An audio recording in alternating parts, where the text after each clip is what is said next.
তো ফ্রোজেন করা যে মোমোগুলো কালকে বানাইলাম সেগুলি আবার মোমোটা যেভাবে বানাই ঠিক ওভাবেই বানাবো। এই তো আমি এখানে প্রায় আমার 40টা হয়েছে। এবার এখানে আস্তে আস্তে আমি একটা চালনিতে নিয়ে তারপরে এটাকে 10 মিনিটের জন্য ভাপে দিয়ে দিব। তারপর আমার মোমোটা রেডি। আপনারাও এরকম সংরক্ষণ করে রেখে দিতে পারেন চটজলদি। কিন্তু মোমো বানাতে একদমই টোটালি অত সময় লাগে না। আমি তো আধা ঘন্টার ভিতরে আমার সবগুলো রেডি হয়ে গেছে। এই তো সবগুলো এখন দিয়ে দিলাম। তারপরে আমি এখানে পানিটা চুলার উপরে একদম বলক আসার পরে পানিটার মধ্যে চালনিটা দিয়ে দিলাম। তারপর এখানে 10 মিনিট আমি মোমোটা বয়েল করে নেব। আর অবশ্যই চালের মধ্যে আপনারা একটু অয়েল দিয়ে দিবেন। তারপরে 10 মিনিটের জন্য ঢাকনা দিয়ে দিলাম।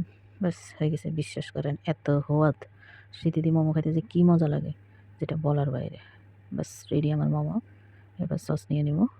তারপরে দেখেন মোমোগুলো কি সুন্দর দেখা যাচ্ছে। তা আপনাকেও যাতে মনে করেন মোমো খাইতেন প্লিজ আমার বাসায় চলে আসবেন। আল্লাহ হাফেজ।